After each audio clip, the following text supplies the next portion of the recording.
Pemirsa, Satgas Mafia Umroh Polda Metro Jaya menangkap suami istri pemilik agen perjalanan umroh yang menipu ratusan korban di berbagai daerah di Indonesia.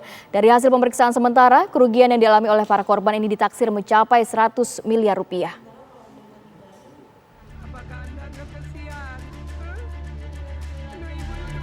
Video yang sempat beredar ini mengungkapkan kegelisahan sejumlah jemaah umroh asal Indonesia yang terlantar di sebuah hotel di Arab Saudi. Mereka tidak dapat kepastian waktu kembali ke Indonesia.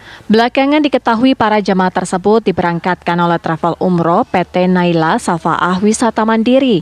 Usai mengadu ke Konsulat Jenderal Republik Indonesia di Jeddah, mereka akhirnya dapat dipulangkan ke tanah air.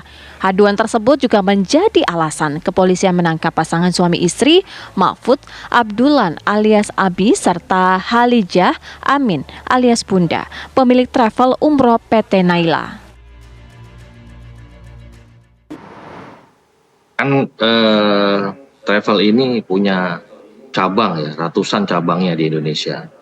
Kemudian para pekerja-pekerja yang di cabang ini diberikan bonus yang besar jika bisa merekrut calon-calon jemaah umroh gitu. Jadi tentunya mereka bersemangat untuk mencari jemaah.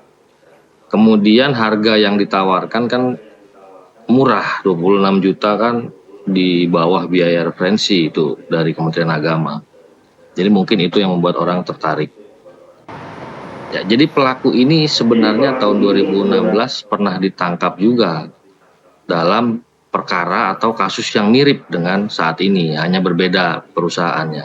Jadi memang residif pelaku ini.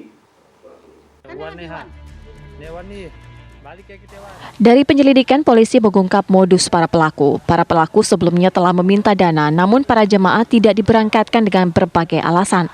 Modus lainnya, para jemaah yang telah diberangkatkan diminta untuk mencari tempat penginapan dan tiket pulang secara mandiri. Kami sudah punya daftarnya, kami terus melakukan langkah-langkah agar ada solusi.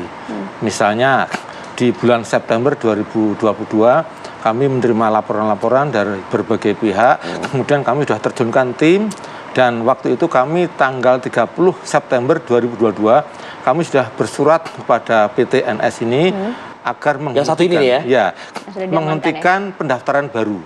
2022, 30 September. Menghentikan pendaftaran baru, yang kedua fokus memberangkatkan jamaah yang tertunda, agar tidak menambah masalah baru. Nah, tetapi dalam perjalanannya mereka karena posisi keuangan yang tidak stabil, ada masalah, maka ada yang berangkat, dipaksakan berangkat sampai sana nggak bisa pulang. Ada. Nah, tepatnya tanggal 2 bulan November. Jadi yang ramai di video ini adalah itu yang kasus itu. Bulan November. Artinya mereka udah pulang semua waktu itu. Saat ini ini ya. Kami kemudian waktu itu koordinasi dengan KJRI sana untuk menangani tersebut sehingga bisa dipulangkan. Oke, jadi akhirnya pulangnya para jamaah yang terlantar di Mekah itu juga setelah pemerintah keterlibatan dari Kemenak ya? Pasti, karena kita sudah bergerak. Karena bicara permasalahan umroh itu ada dua hal kan, ada perdata, ada pidana. Kita maksimalkan kalau jamaah menginginkan itu perdata dulu, yaitu jamaah yang jadi korban. Ada dua pilihan, bisa diberangkatkan atau uangnya dikembalikan. Nah, masyarakat pengennya memang, Pak, tolong jangan pidana dulu, Pak. Karena rata udah masuk pidana, sudah putus, mereka udah susah. Kayak kasus dulu first travel, begitu udah pidana, memang sulit untuk kembali ke masyarakat. Kasus ini terjadi sejak tahun 2019. Adapun jemaah sudah membayar lebih dari 34 juta rupiah.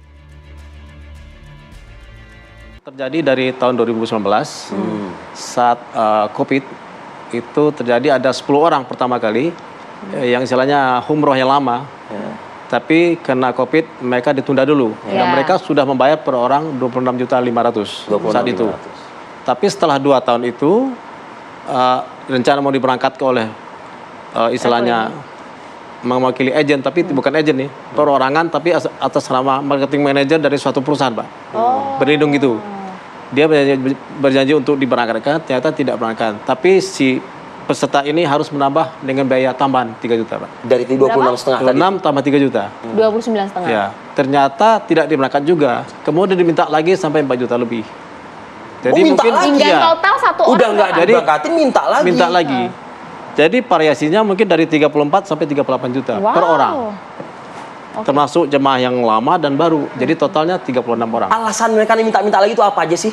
Alasannya katanya dana kurang, anggaran kurang, tidak cukup.